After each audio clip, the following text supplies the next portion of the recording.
What is up, my Mayhem and Family Fun family? Today we're going to be doing our read alouds. So we have, I missed 2, including yesterday's and the day before yesterday. So, I think I missed, I missed 2.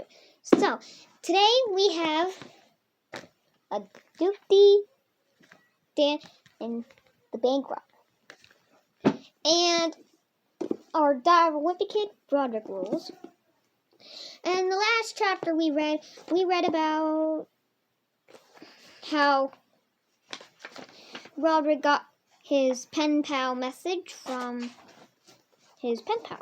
So we're going to be reading chapter 1 first of Doopty Dam. Let's read. CC's on the tours. Chapter 1. I love this. This is so cool. I live in Glutch City.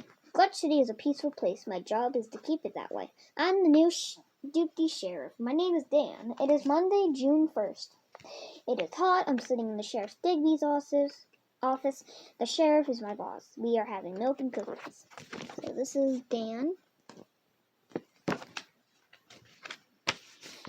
We hear a knock. Who is that? Sheriff Digby asks me. I say, I do not know. We hear another knock. Answer the door, said Sheriff Digby. It could be important. I always follow orders. So this is the sheriff. I go to the door and say, hello, door. No, said Sheriff Digby. I did not mean talk to the door. I mean open the door. Sure thing, boss.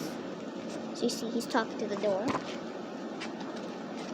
I open the door and one Stubb rushes in. He owns the bank. I smell trouble, says Sheriff Digby. I said, I do not smell anything. No, says Sheriff Digby. I did not mean I smelled something. I mean, I could feel trouble was coming. Elmer Stubbs is out of breath. He waves his arms. The bank has been robbed, he shouts. I knew it, says Sheriff Digby. Big trouble. Elmer Stubbs sobbed. The robbers took all of our money. The bank is safe. Is empty. So this is the person who owns the bank. Which way did the robbers go? Asked Sheriff Digby. Elmer Stubbs pointed to the hill outside town. They went that way. I'll ride to the hill, said Sheriff Digby. Doopty Dan, you hop over to the bank. Check the bank for clues. You want to hop over to the bank? You want me to check the bank for clues? Anything you say, boss. I start at the bank. I hop all the way. It is hard work unless you are a kangaroo or a bunny rabbit. Elmer Stubbs is back at the bank. He is looking at the empty safe. There are tears in his eyes. I question him. Did you see the bank robbers? I ask. So you see. He's hopping.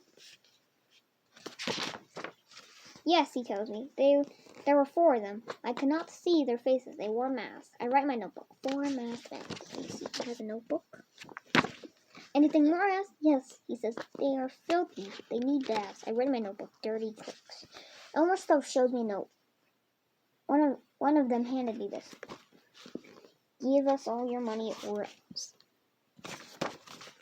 I read the note. What does it mean? I do not know. Elmer Stubbs does not know either. Do you want me to check the bank for clues? Yes, I was just going to. I say.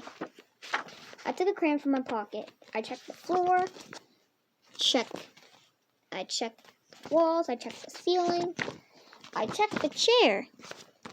I even checked Elmer Stubbs. He says it tickles. I do not find a single clue. And there, that was our first chapter. I'm going to go get a bookmark. We're going to be using this one. There we go. And now we're going to be reading our Broderick rules. Today's a long chapter. Friday. Tonight. Rolly's parents were out to a dinner, so they got him a babysitter. I don't know why Rolly can't just watch himself for a few hours, but believe me, I'm not complaining. Rolly's babysitter is Heather Hills, and she's the prettiest girl at Crossland High School. So whenever Jeffersons go out, I make sure to be at Rolly's house for story time. Can you scooch over a little bit? Sorry, there's not really enough room. So this is Heather. I went up to Rolly's about 8 o'clock tonight. I even splashed on some of Roderick's Colleen to make sure I had a good impression on Heather.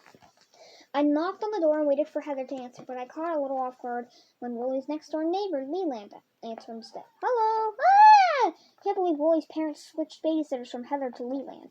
They should have at least checked with me before doing something stupid like that. So this is the new babysitter. Once I realized Heather wasn't there, I turned around to go back home.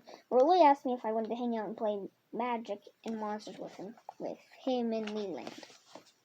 The only reason I said yes was because I thought it was some kind of video game. But then I found out that you play with pencils and papers and use a special dice.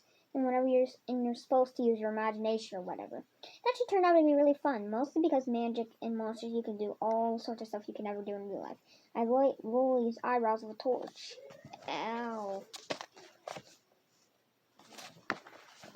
When I got home, I told Mom all about magic and monsters, how Leland is a pretty awesome dungeon keeper. Roderick overheard me talking about Leland and said Leland is the biggest nerd at high school.